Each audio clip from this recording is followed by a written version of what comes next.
Hey guys, this is Eric Wangana with Wangana Racing. Today's video is about what happened on the dyno, and I wish I could tell you.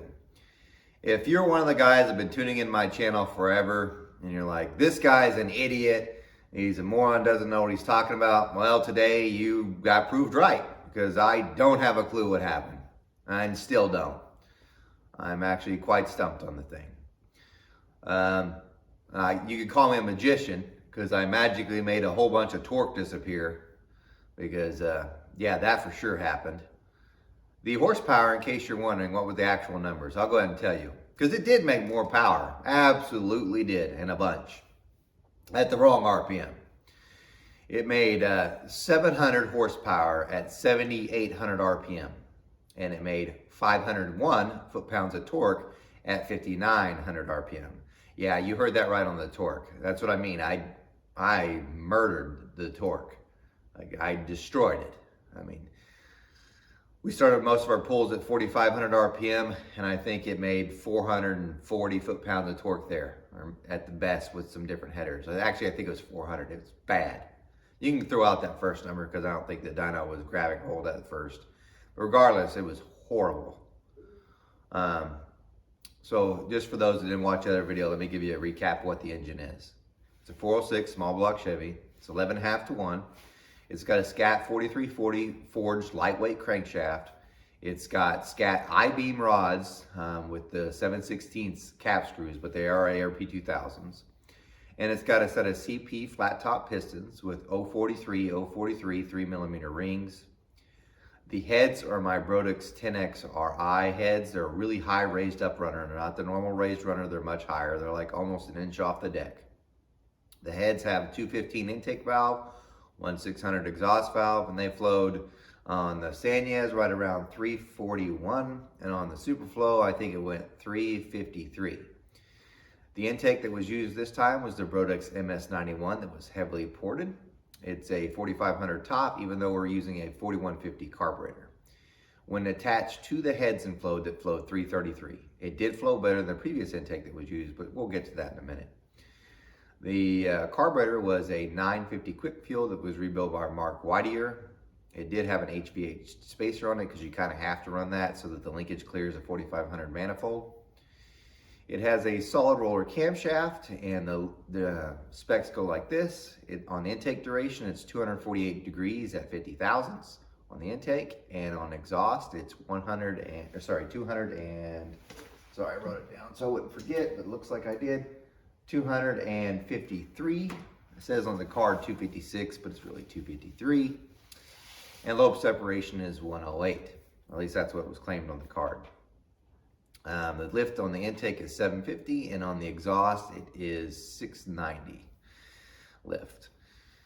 The headers that were used are on the dyno ones, or his dyno headers, and they are large, which may have had some part into what happened. They are 1 7/8 step to a 2-inch with a 3.5-inch collector, so they're a very large header. And that's what we used. I'm trying to think if there's anything else. We ran it on a gas mixture of 93 with 110, so it gave it about 100 octane. Probably would have made the same power on probably made the same power on 91. I don't know that we even need that. Let's see if there's anything else. There is no vacuum pump, so there's none of that because he wasn't running that anyway. And that's the engine combination to begin with. Now, here's where everything, and I should point out, the engine itself's healthy.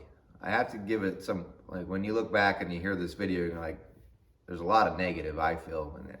And trust me, you're never gonna be as hard as you think on me as I am on myself. Because I have been racking my brain for the last 3 days and I really don't have an answer. Here's how we made our pulls and did our stuff. Oh, sorry, let me back up. The engine is healthy. So there's nothing physically wrong with the engine. That's a good thing. The engine itself had great oil pressure. It had 81 when it was full song and tilt. At idle, it was 50, so that's pretty good. That was using Royal Purple break-in oil. And it's a solid roller camshaft, so I wasn't really concerned about the break-in oil so much, just kind of get the ring seated. Surprisingly, and this is the biggest shock of all, I was for sure it would leak oil somewhere because of the raised runner heads. You have to have these in-rail spacers on the China rail part of the block. Oh, by the way, the block is a Motown block, not Motown 2, the original Motown block. But no, there was no oil leaks. So there pretty much ends anything positive about this thing. It's healthy, no valve train issues, because I took off some valve covers to check after all over, and everything seems fine. It just didn't do what it should have. So let's get started with what happened. And I do have some videos, but not that much, because I was trying to figure out what the hell was happening.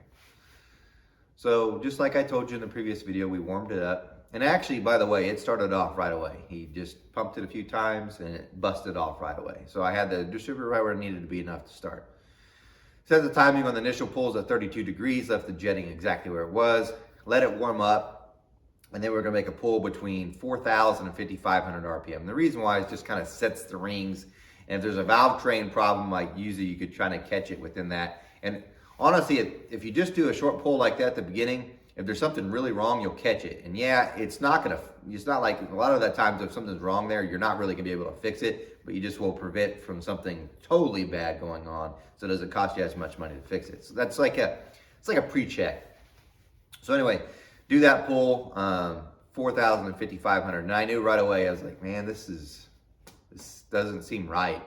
Because at 5,500, it was only making 460. Now, granted, it only had 32 degrees of timing in. So it's like, maybe it'll come up. But in my mind, I'm like, that's really, really low. I was like, is that the corrected numbers? And that was the corrected numbers. It was like, oh, God, this sucks. But I didn't say anything. I was like, maybe it'll come around. Maybe jetting's way off. Maybe something else is happening. Pull out the valve covers, everything's fine. There's one that was just slightly loose. And that happens, by the way, because when you run new stuff, it takes a while for it to get the set. Like the push rod cups will kind of, take a set of the rockers themselves. But for the most part, they're really close. I think I only had just one. So back in, let's go warm it back up and let's make a pull. This time, let's go to, I think it said 6,500 or 6,000. So we make a pull between 45 and 6,000, and it made 500 at 6,000. And that's when I absolutely knew this is going to be a bad day. Because before, and just to kind of recap, the engine itself had been on this dyno before and it made 660, maybe 670. I think it was 670, but it made horsepower and it made 618 torque. And granted, this dyno was high or whatever, but it made 660 or 670, if I remember right, at like 62 to 6,600 RPM, somewhere in that range. It didn't never, and for sure it fell off after that. By the time I got to 7,000, it was down to like 640 or 630.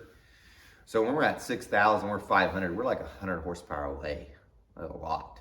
But no tuning really yet. So I go back in there, I'm gonna go ahead and go up to, I checked the air-fuel ratio, yeah, it's rich. At least he has two O2 sensors in there, one for each bank, and they're reading in the 12.3s, which it's not overly rich, but it's rich. Put the timing up, because as you advance timing, it will lean you out anyway. So I put the timing to 34, made some more pulls, and it did gain some, but it wasn't, I think we got to like 600 at 65 or something, or 665. It was like maybe 630 at 65. I don't have all the graphs because he was out of printer paper. So I have two charts to show you. Yeah, I know you're going to be disappointed. A lot of the sensors weren't working right either. I'll go ahead and tell you that too. What a disappointment that was. What sensors weren't working? The air hat wasn't reading right for sure. So that threw off the volumetric efficiency because the air hat wasn't reading right.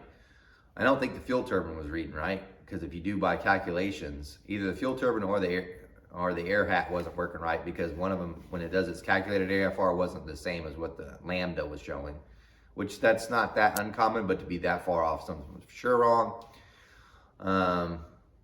Let's see, there was something else, but anyway, those probably, oh yeah, the O2 sensors also weren't working. He'd end up changing one of them. So anyway, let's go 35 degrees of timing because that's where it did before. And we go to 35 degrees and yeah, it does make more power. I think we're up to maybe 650 at 7,000. So at that point then, it's 10 horsepower better at 7,000, but at the other RPMs from 6,200 on, are really yeah, 6,200 on. It was, or before, it was worse by a bunch.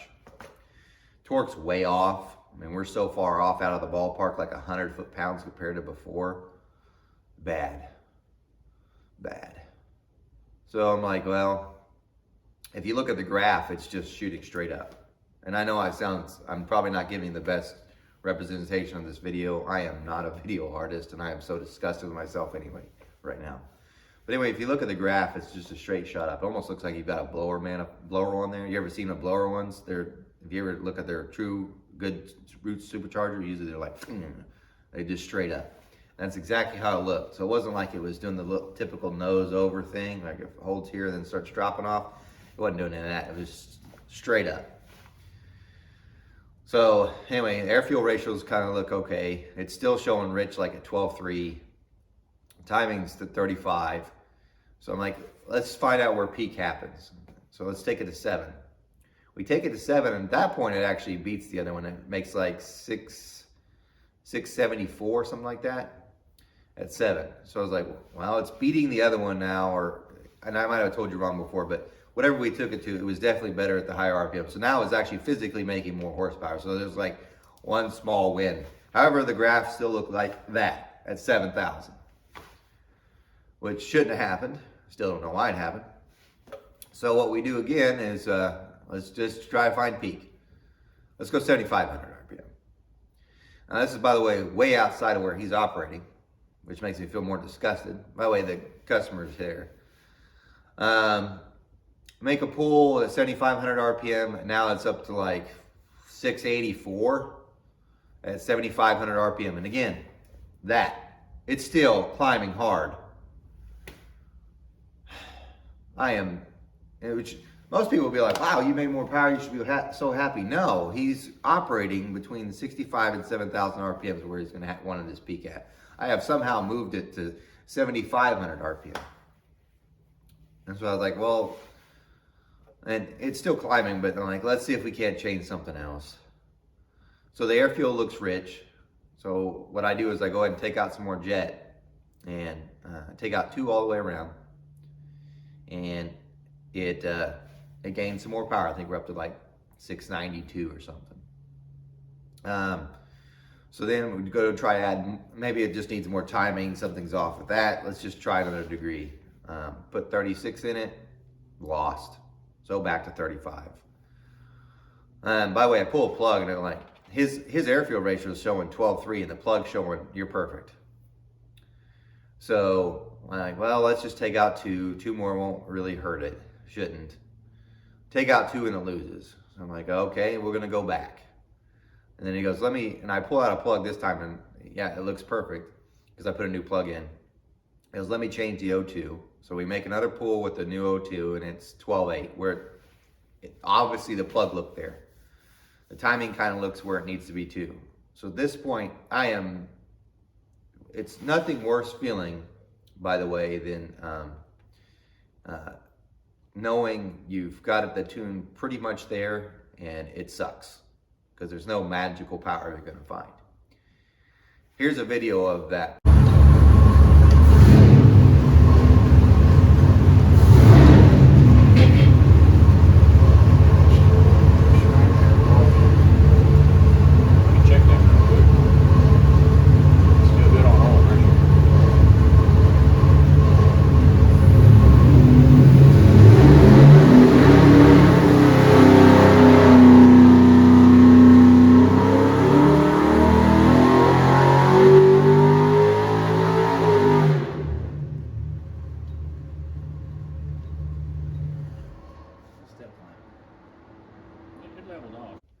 Now as you saw the video, you see what I mean. Like when he rolls in at 4,500 RPM, by the way, what you're seeing on the screen is uncorrected horsepower and torque. It's not corrected. The corrected numbers are on the other screen that you see when it flashes over. But as you can see, the uncorrected numbers when he's rolling in is like 377 foot-pounds of torque. It was making 477 before, like when he'd roll in. 100 foot-pound loss. The horsepower, no doubt, though, is up. Even the uncorrected is almost 40 or 50 horsepower up. So at this point, I'm pretty damn frustrated. And the only thing I could think is, maybe I put the cam in wrong. Maybe I degree the cam in wrong. Maybe it's because it's a belt drive. So like maybe I put a tooth off, which you're like, didn't you degree the cam in? You're right, 3 times. The first time I put the belt on, it was for sure retarded when I checked it. It had 112 low intake center line when it's supposed to be like 104.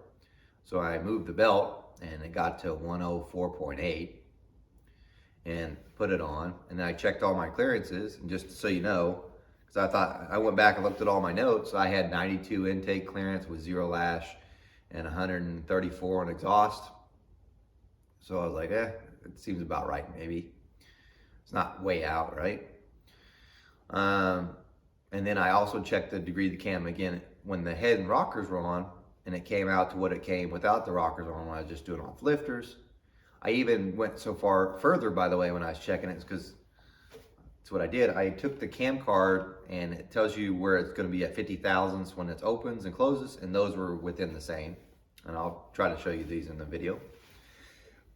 Did that, and those, so it seemed like it was within spec where it should be, and seemed fine. So I installed it. I think it was, I have to write it down. I look back at the notes, but I want to say it was 4 degrees advanced. That's where I ended up with, right? So here we are on the dyno. It's not even in the ballpark. But I am now out of ideas, so the only idea I had was, thank God I have a belt drive. I think I have enough room, because I remember I checked my clearances without any lash. Let's go ahead and advance the cam. Let's advance it 2 degrees. The idea was, well, maybe it'll at least bring in the power down lower. Because usually advancing and retarding the camshaft, people say it builds horsepower, but I have done it several times and it never does. All you do is shift the curve. So if it's here in the RPM range and you advance it, you just move it this way, right?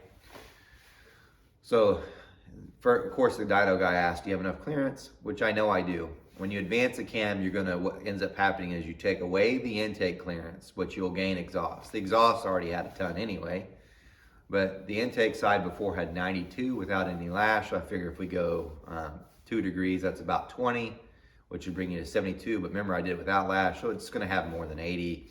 You should be fine. And that was with check springs. These have real springs on, so I'm not too worried about it.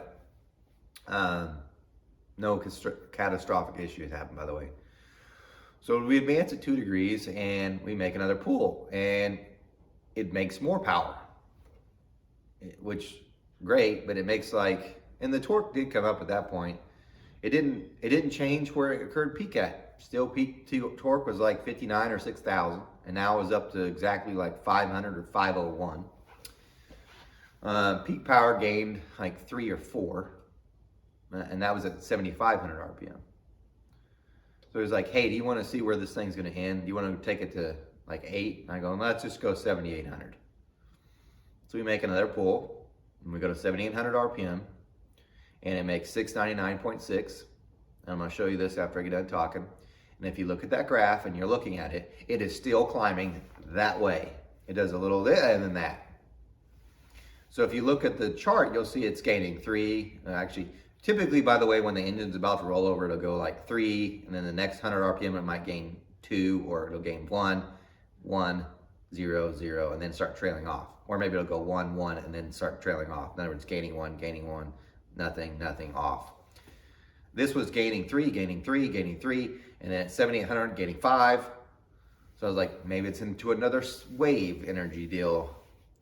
So he's like, do you want to go to 8,000? So when I say it made 700, truthfully, it probably is going to make 710 at probably 8,100 RPM.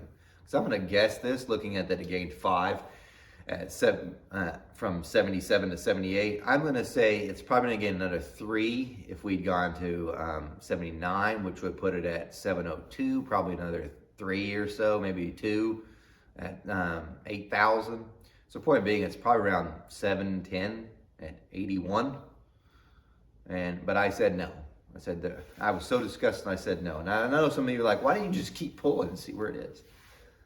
Because at that point, it's just an ego thing. You're just making yourself feel better when you go, wow, I got a number, or you got nothing. You got an engine that makes a lot of power up top where he's not working. If it was like in my truck, I'd be like, that's perfect. because mine, you know, I've got a 6,000 stall, I shift at 7,800, that, you know, I can probably shift higher. It seems like it's fine. That's not what his is. But here's that run.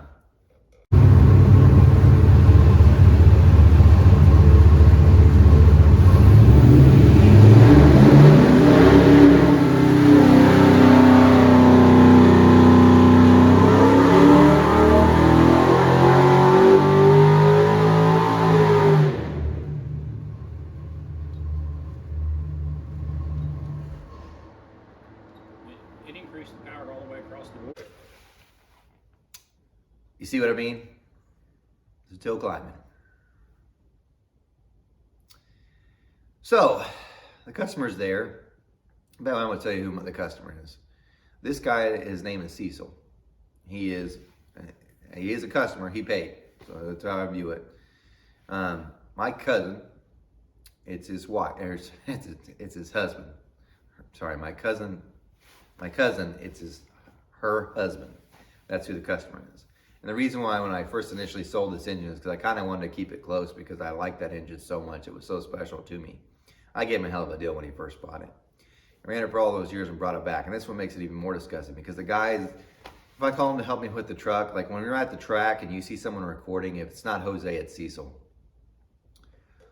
So it makes me feel even worse because it's not just any customer, it's someone that's helped me out no matter what. I mean, I feel like dog shit, to be honest with you. And he's being super cool. He's not like pissed off or nothing. He doesn't care. He's like, you told me to make more power, make more power. And he's not mad at all. But I feel horrible. So anyway, it's going in a 74 pickup, full size, and he brought his headers. And his headers are, because he's like, you told me these headers suck. And what headers are they? They're Headman headers, but they're 1 3/4 tubes. And they've got a 3-inch collector, but it's a ball collector. You know what I mean? Which those do seal upright. I'll tell you that, but I'm not a fan. But we've already done all we can do with this engine. So what's the hurt putting on the headers, right? So we put on the headers and left everything else the same. Now he couldn't do any extensions. And if you ever see these Headman headers, the collector's that big, that long. So if we had done extensions, maybe we would gain more. Probably would have. So we put those on there and I said, just take it to 75. There's no sense taking a 78 where it's stupid.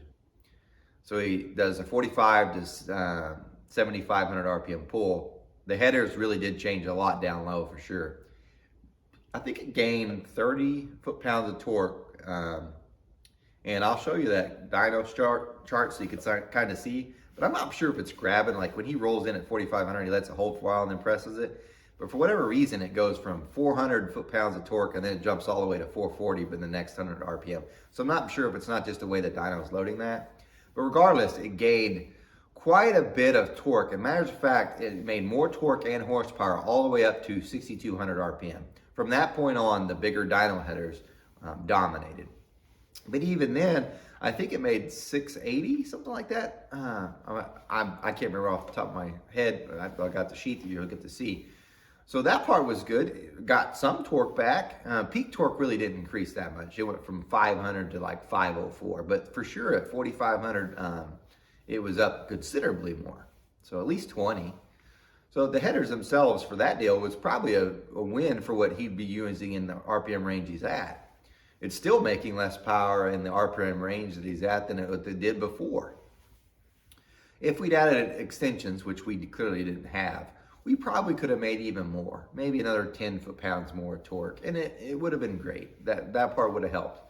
It still wouldn't have made up for the huge loss of torque that it had before. So here's that dyno chart of the headers, and I'm gonna actually put both up there. I'll put the dyno sheet from the, so if you see the dyno sheet with the bigger number, that's the dyno headers. You see the one with the lower number, that's the his headers. So you can kind of get an idea. And they fit his truck, so he has to run them anyway. It's not like you can put the dyno headers on this truck. So here's those numbers.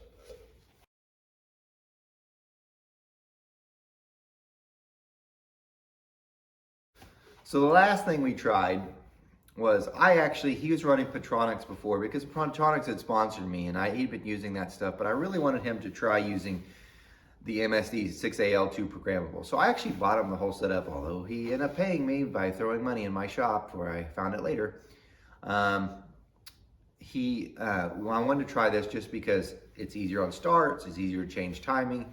I love it for my S10 for what you can do, although I didn't think he also doesn't have a laptop. So I was like, let me just hook all this up, hooked up the whole ignition setup. I did my ramp thing at the beginning on start, so it's easier on the starter. The way I have the timing, it try to keeps it within that 1300 RPM idle speed. And then I have it dropping timing out at peak torque, and then I have it ramping back in and in. And made one more pull or two more pulls, because the first pull it made, right after I did that, it made like 680. And he's like, I think you lost some. I was like, do it again. Because now the oil was warmed up and it made, I want to say it made 690. So even with his headers. So it did pick up using that little timing curve thing. But at that point, we were done. Nothing to be done. So he now has the engine. He's calling Neil Chance Racing to get his, sending his torque converter to them to get it restalled. Hopefully he can get it soon. Trust me, when we got off the dyno, I had two thoughts. Oh, several thoughts. One was like, maybe the dyno's wrong, because I just still can't fathom this. How I went from a cam, the cam that's in that is 248, 256, I think is what the card says, in a 108. That cam has less lift, less duration than the cam that's in my 350 Chevy in this S10. So it's less of a cam, bigger engine, and it peaked higher than what the 350 did. It also, by the way, has the same cross-sectional area before someone says that. 2.63, and I'll show you what happened on the heads, what I did to that. So I have no idea. There's no math that says, you know what, with a 2.63 choke, you should make peak power at 8,100 or still have power at 78, because it shouldn't have happened. Now, don't get me wrong, there's several super stock guys where they have a real small pinch, but they'll make it up with camshaft duration, but not that camshaft duration. So I'm so at a loss. So when we're driving back home, I tried to find someone else to dyno it real quick, but no one would. Just so I could kind of see, because I was so frustrated. I honestly have no idea, but I'm going to show you everything that's changed, and you tell me what you think, because I really am so disappointed and don't have an answer. So there were three major changes that were done from what it was dynoed before with the engine to what it is now. And I'm going to go through the three changes, three major ones. I'll give you a couple minor ones first. One, we addressed some of the oiling stuff, which there was no oiling issues before, but I just wanted to make it better. So the only oil change that happened was I put in a shark tooth standard volume oil pump, but it was the billet aluminum one that had the built-in screen. Why? Because I hate installing screens on oil pumps. Two, we changed to a Moroso oil pan. That's really nice. That I really don't think made much of a difference, because we had a super light crankshaft and oil pressure was never an issue, or windage or anything like that. So the three changes I'm going to show you, I think actually made the most difference, and you can view for yourself. This is somewhat like the head that's on there. This is actually the prototype. So this is the 10XRI. This is the one that actually got digitized, because I do have a CNC program for the head before. So this is the one, worked with Darren Morgan to come up with this or do this better. The chamber really is all him. I didn't do this at all. So when you look at the chamber, it's his design. I mean, I did do a little bit of work on this after, but you get the idea. So this was it. He did the chamber, by the way. I did the port, and that's probably why it sucks. Anyway, let's talk about the head itself. 215, 1600. This is how the guide was, by the way. That's why it wore out the guides. This is the normal length. That's what was cut down. That's why the valve job before was worn out. There's not much material supporting it. It wore out the valve guide, wore out the valve job. So it now has a tapered valve guide, which I don't have one to show you, but it's a 5/16 stem too. So different guide. It's longer and it's tapered, 5/16. So the valve stem itself got less, so the valve itself weighed less. Obviously had good valve control all the way to 7,800. So that's good. As far as the actual work, what you're seeing here is close. The only thing that was really done was there's actually a ridge that's left here just from the way it was designed first. So what I did was actually blend this in better. And I made the bowl, I mean, talking slightly larger, maybe 20 thousandths larger over here. It did not touch over here because even though there's a hole there, there's actually a sleeve. That's part of it. That's what it looks like, and boy, it looks huge, right? This is the big port version. Just to give you an idea how it compares, this is a 1206 gasket. Yeah, see, it's much shorter, but it's very wide. Wide, not tall. From here, never gets touched. So from previously ported to this, did not get touched. From here all the way to that right there where the rocker stud hole is. Let me get something besides my finger to show you. So here on, exactly the same, which if you measure, even though it looks really wide, it's not very tall, that's a 2.63 pinch, period. The thing that did get changed was the short side. If you could tell, which maybe you can't, this is actually very abrupt. The angle of the short side is very steep, and it keeps the velocity way up, and it actually tries to almost roll over at higher lifts. And it doesn't really matter for the engine masters because we're just trying to get as much air into the port as possible.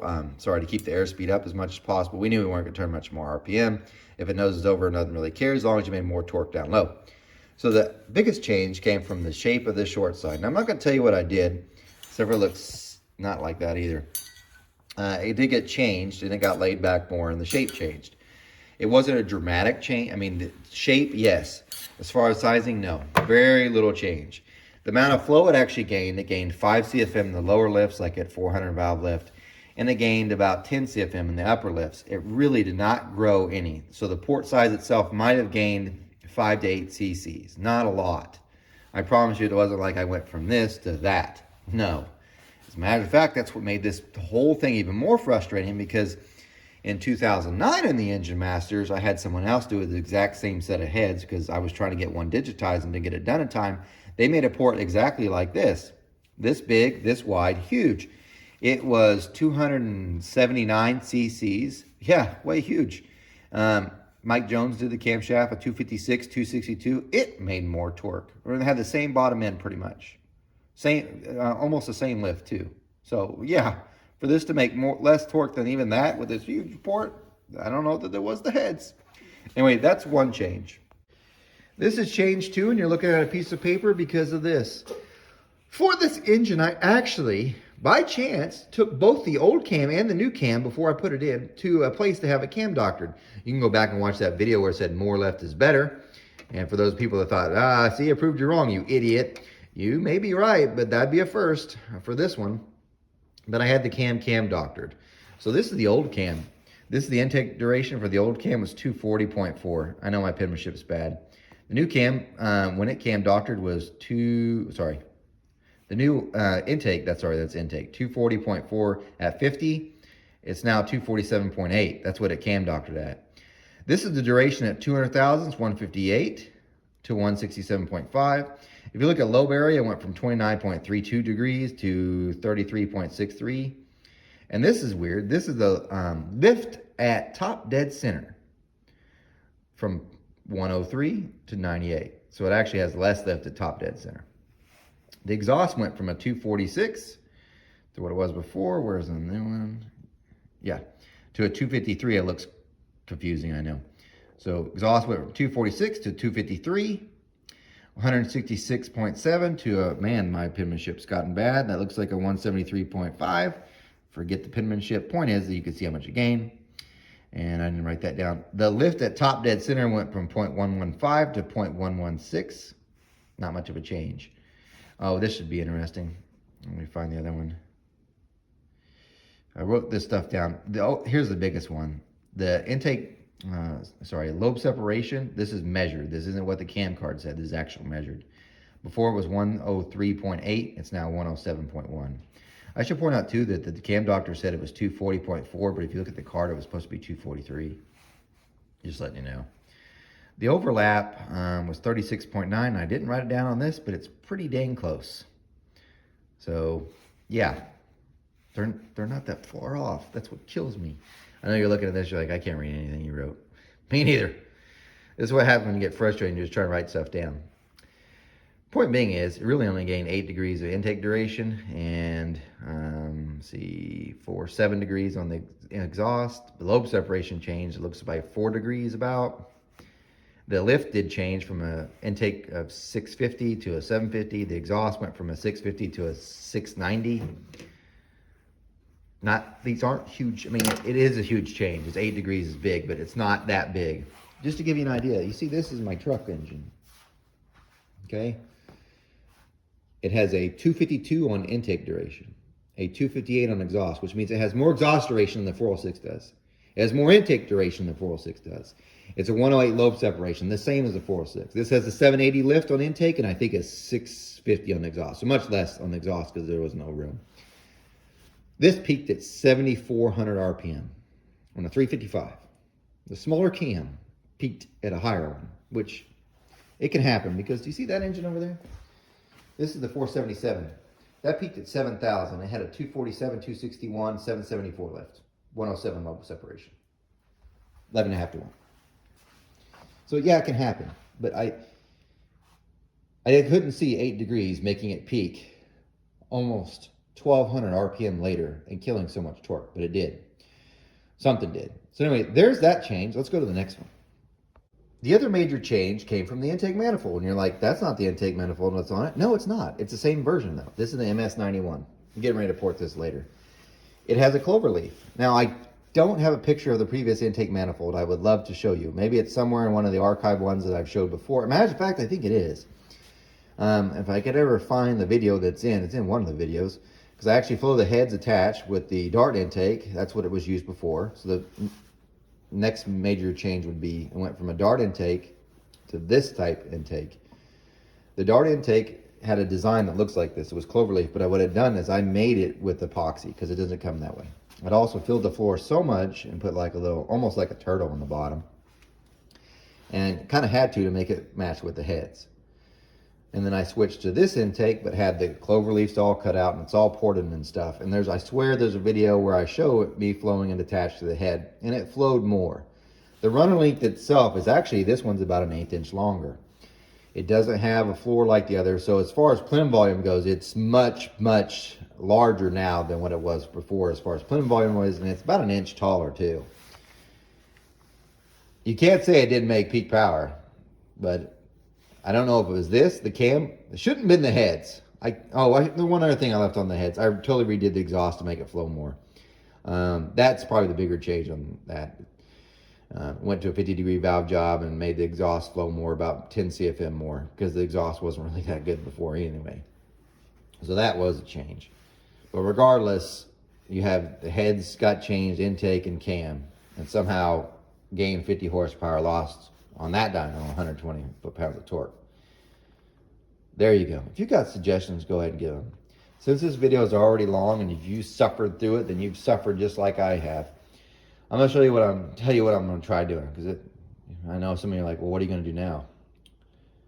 Here's the only plan I've got. This is an MS90. It fits it too. It's just like the other intake, it's just a 4150, so the plenum's smaller. This one's actually going on my engine that I have a Nyes build. It's a 406, and by the way, camshaft duration is pretty close to one that just got done. Same lobe family and everything, which I should have pointed that out to you about the lobes on the cam. The lobes on the cam before were a TK on the intake and an SP on exhaust. Now it's an LMK, the low shock technology one on both. That's some difference. Anyway, I'm going to try to buy another one of these manifolds and see if I can't get it to match the other height and everything without the heads being here, which I've got templates from that head, so I think I can do it, and port it to match it. I'm also going to make another camshaft that's so close to the other one that it was before. The only thing is maybe I'll use with slightly more lift on the intake and duration and exhaust side. Keep the duration and lobe separation the same. Maybe widen it out 1 degree just so I have some clearance. That's the plan, to go back with it. However, because I feel so horrible, what I'm probably going to do is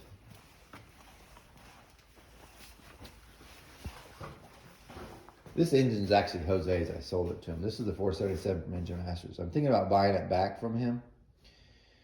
And then what I'll do is I'll give it to Cecil to run and then until I can figure out what the hell is going on with that 406 and fix it. Yeah, I know not a lot of people do that, but I can't stand this. The guilt is killing me. But maybe I'll do that. This for sure makes more power than the 406 ever did. It's a good running engine. I need to change springs. It's been sitting there 10 years. Well, not 10, but probably 6. But maybe I'll do that. He'll just have to get new headers and everything else should work and run fine. While I figure out what's going on with the 406. But I don't know, that's a lot of money too. A lot of money. I kind of hold off on my projects, but whatever. Anyway, if you have stuck around through this whole video, thank you. I'd be more happy if one of you could tell me what the hell happened. Because the only 3 things I could think is heads could not possibly have made it worse. They weren't any bigger. The intake maybe, but I could see it maybe losing 40 foot-pounds torque, but not that. The camshaft, I could see it losing torque down low. I could, but not that. So it's either that, the dyno was reading off, or something else. Now I've also got some other things that I was thinking too. I thought maybe I put the cam in wrong, but I've looked through so many of my notes. I degreed it 3 times. I matched it up where it has on the cam card where it shows. I can't, maybe that is, but I still have missed it somehow. There's that. The only other option is maybe we didn't have wide open throttle on the dyno because we never really did check that.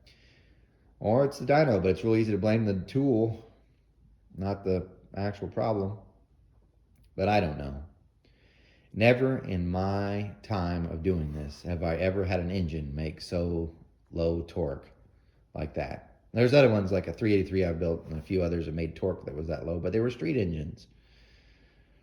I've never killed that much torque ever just to gain 50 horsepower. I've never done that. I've never even seen it done to lose that much without the engine being hurt, and it's not. I pulled off valve cover after it was all over and stuff. Lash was fine. The oil had no glitter in it. I'm just stumped.